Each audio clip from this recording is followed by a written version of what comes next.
everybody, it's Jack and Noah Rule.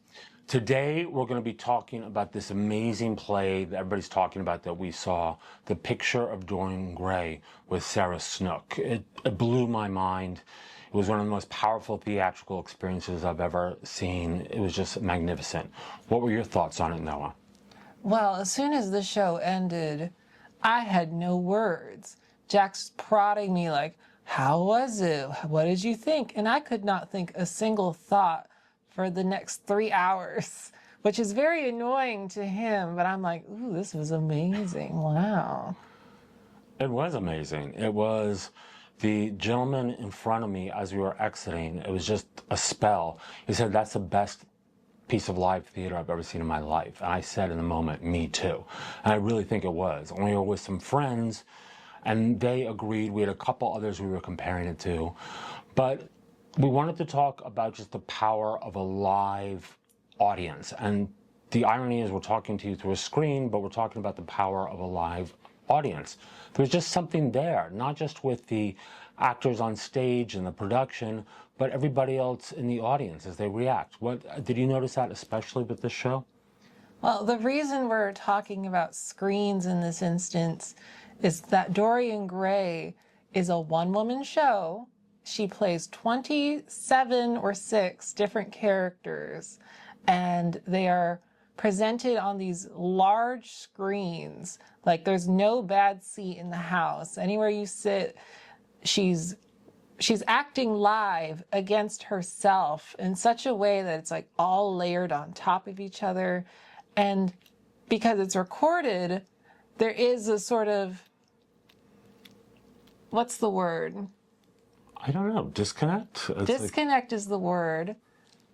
But it was so seamlessly done, and she's on stage the whole time, moving like an Olympic athlete, and just instantly switching, sometimes very subtle. In the beginning, she's going between the artist and the Lord, and she just sort of, one has a prop of a paintbrush, one has a prop of a cigar, but you instantly know. And as the play builds, the props, the costumes get more and more elaborate.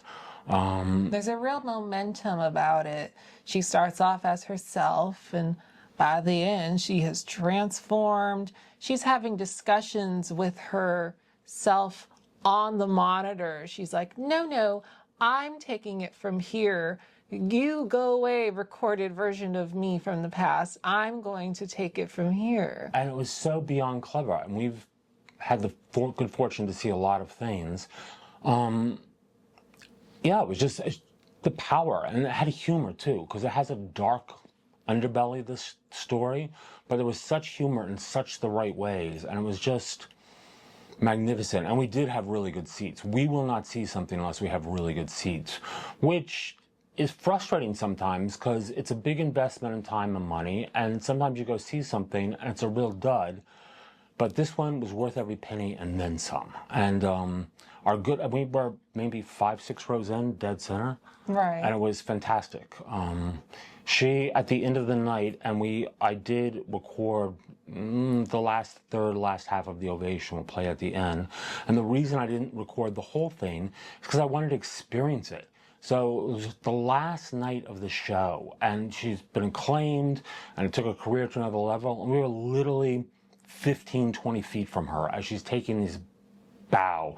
And at the last line of the show, the theater goes dark, and it was just so powerful, and 1,000 people jumped to their feet, and just rapturous applause. And that energy is not something that comes through a screen. It's just something that we can't measure to be with other people, and that's so important. Well, it can't be put through a screen, and yet half the show was put through a screen. The veil, if you want to call it, the screen to life thing is not as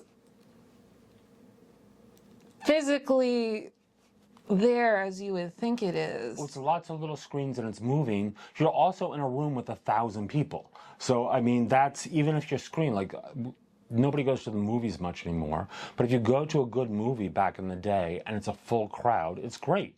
It's a different experience than watching it at home. Part of the thrill of the show was that the speed was so momentum and fast and thrilling. You were just suspended in all your thoughts for the duration of the 2 hours. You can't think a single thought when she's busy blabbing and filming the audience and doing this, that, and the other. So it was very thrilling. It was very, very immersive. And there was a lot of social commentary. This is a Oscar Wilde book. It's over 100 years old. I think it's like 1891, 92. And it's so relevant. He was such a great observer of humankind. And a big theme of the play is vanity.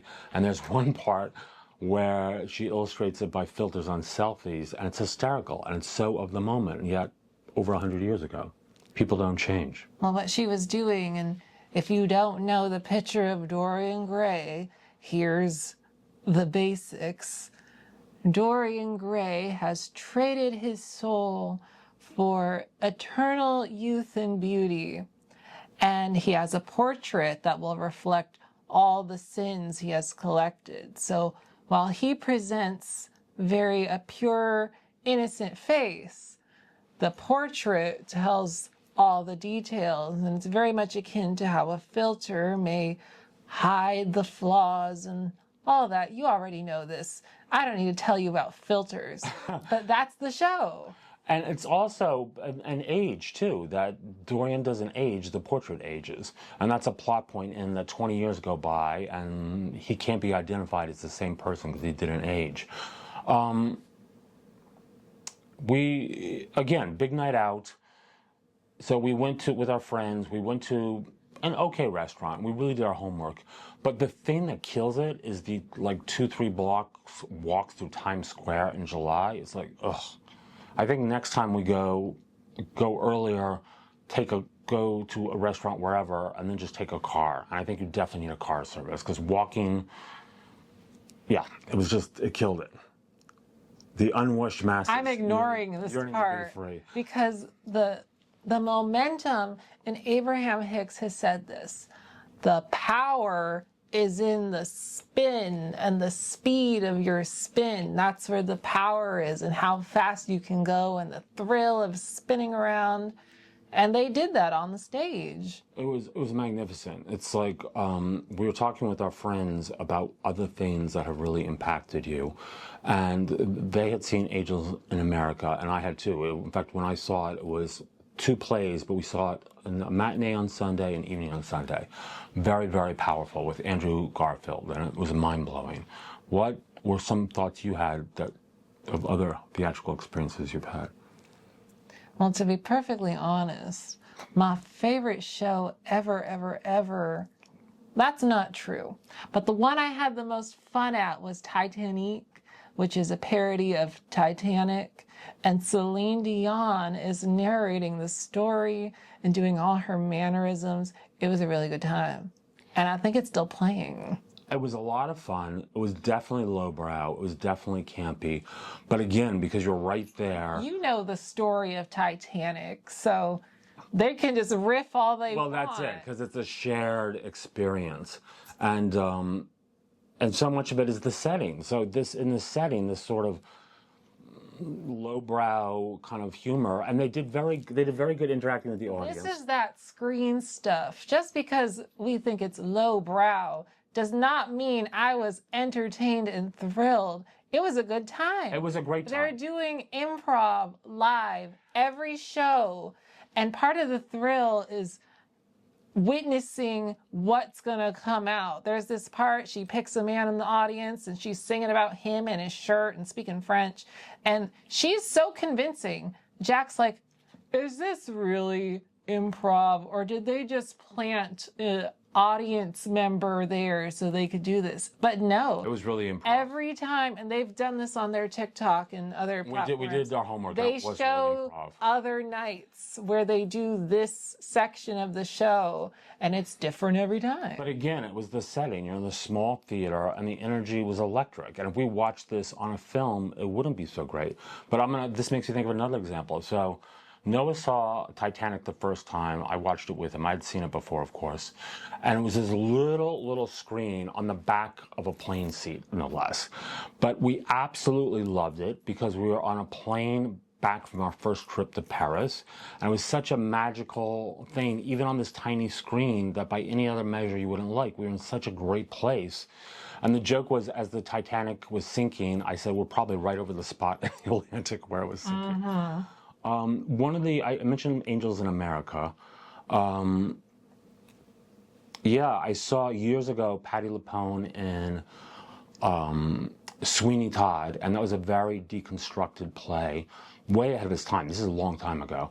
And she played the cello, and it was just super, super powerful. And then, of course, if you know us, you know we love opera. It was very operatic. That's one of the best things about opera, is the setting, the people, and at the end, those divas, they milk it. I was saying how long this ovation was, and you said compared to the opera, it's nothing. It was like more than 10 minutes.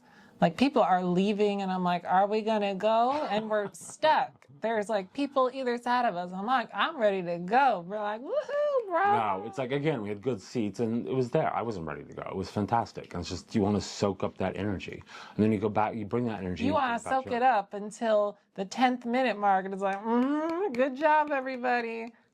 10 minutes is a lot. Yeah, is a lot. So I'm not the last one, but I'm good for, if it's authentic, for whatever. And so again, take a look at the end. We put the whole thing, just the power, and it doesn't even do it justice. You'll see how close we were. Here's this actress having the event of a life, when we're so close, we're sharing part of it. And I mean, the fun of a live experience, and Abraham says this, that it is the place where the most rendezvous can occur at a given time. You know, everyone's raucous applause, you know, anything can happen when you're in joy. So you might as well witness every bit of it. And Abraham says that, and basically in today's world, at sporting events, musical events, theater, that's where it happens. And we need more of that. We need to get out in the world. Go outside. Absolutely. That's our message. See a show, invest in a show. It's an investment, but it's worth it. Like, subscribe, it'd mean a lot to us. Check out the ovation at the end. See you next time. Bye. Bye.